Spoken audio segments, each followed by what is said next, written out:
So this verse kind of seems to say that the Messiah from the tribe of Judah is going to be a king, but not just for Israel. That's right. Actually, for the whole world. For all nations, all peoples. And this is exactly what happens in the New Testament. Right, it's that same image of the lamb and the lion, judgment and mercy together. Yeah.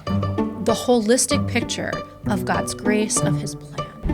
What's up, everyone? Thank you for joining us once again in the So Be It podcast studio here in the land of Israel. This is our last episode of this series, which means there are other episodes that you have missed. And if you haven't seen those, go check those out. Well, and for those of you who've been studying Genesis with us all along, I hope that you've been just as blessed and encouraged as we've been, because just diving into the scriptures together, it's such a joy. It's so rich. And thank you for going on this journey with us. So at the end of the book of Genesis, we read this amazing prophetic song. It's Jacob's last will and testament. It's recorded in Genesis 49. And it's not filled with promises of gold, land, family heirlooms. Yeah. It's actually even richer. He gives them a glimpse into their future. He goes tribe by tribe through all of his sons, and he declares both the consequences of their past and also the shape of their future and really Israel's destiny. This is the passage where the text is going to reveal the next very significant development in the bigger story. From the first pages of the Hebrew Scriptures, the story is tracing the line of one very specific person, the one who will crush the serpent. And here we discover that he will be from the tribe of Judah. So Judah was Jacob's fourth son. Reuben, Simeon, and Levi had all forfeited their birthright through sin and violence.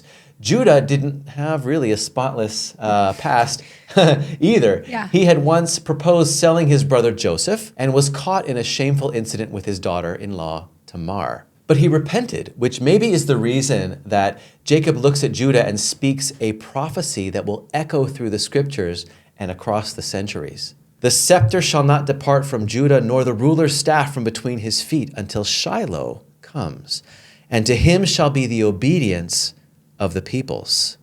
This is a complex prophecy. Yeah. Okay, we need to unpack this line by line. Okay. So let's start with the scepter shall not depart from Judah. The scepter is a symbol of kingship. It's the right to govern.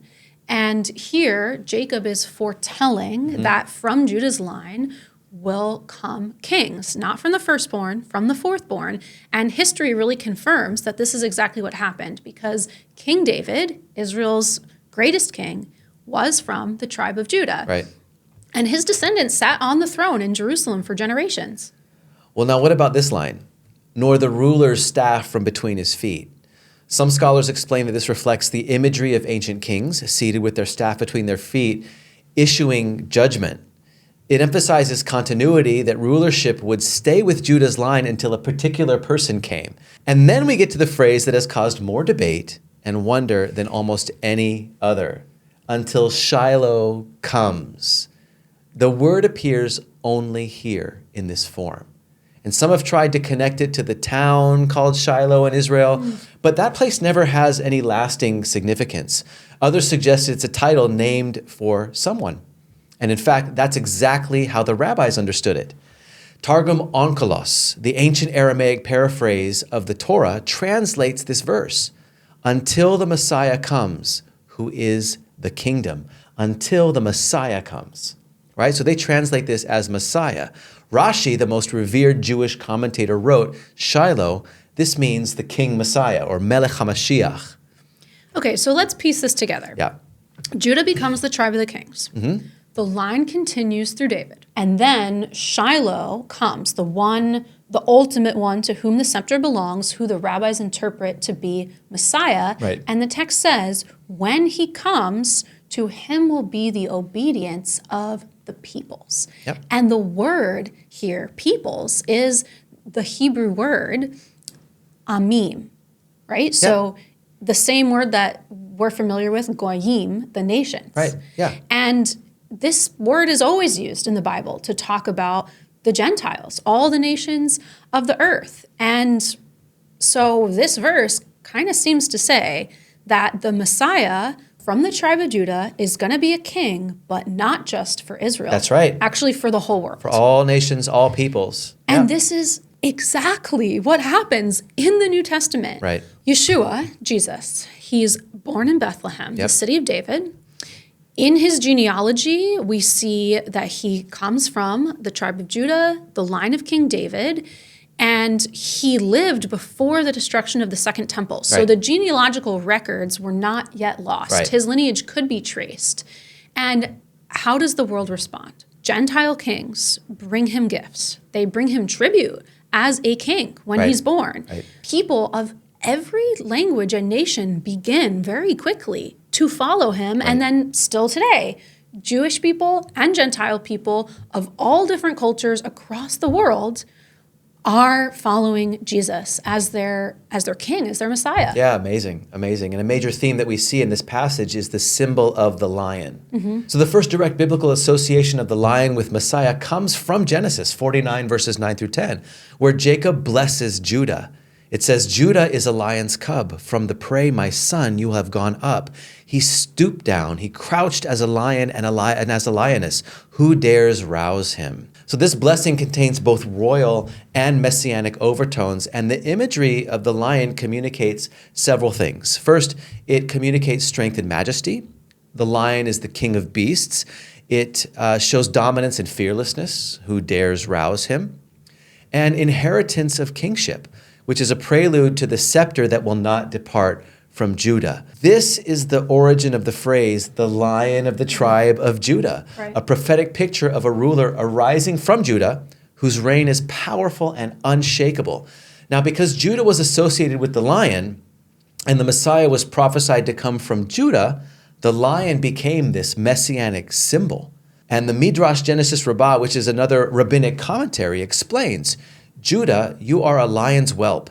This alludes to the Messiah, son of David, who will come from the tribe of Judah. So over time, the lion came to symbolize Messiah's boldness, authority, and deliverance from Israel. So this imagery is also in the New Testament in Revelation 5, verse 5. So John is told, do not weep. Behold, the lion of the tribe of Judah, the root of David, has conquered. But when John turns to look, what does he see? He sees a lamb standing as though it had been slain. This is a powerful paradox. A king who conquered through sacrifice. He rules not by crushing his enemies, but by giving his life. In Yeshua, Jesus, the lion and the lamb are united together. Strength and gentleness, authority and atonement. It's the same picture that we saw earlier with Messiah, son of Joseph, and Messiah, son of David, a suffering servant and a king who will rule. Right. In Judaism, some people interpret this as two messiahs. We view it as one Messiah who's going to come twice. It's that same image of the lamb and the lion, judgment and mercy together. Yeah. Wow. The holistic picture of God's grace, of his plan. So what does Genesis leave us with? The final breath of Jacob's blessing. It's a story that's still unfolding. It's this ancient story, but it's still alive, and it means something for us today. It's not just about Abraham and Judah and Joseph. They are pictures of greater things to come. Right. And these patterns and these pictures still unfold, even in our lives. We are very much still in a battle that's unfolding between good and evil. And Genesis shows us the picture of God's plan for victory through the Messiah. That's right. That's a victory that we all can experience through faith in him. And if you haven't yet experienced that, please, I challenge you, read Genesis for yourself, read the New Testament for yourself.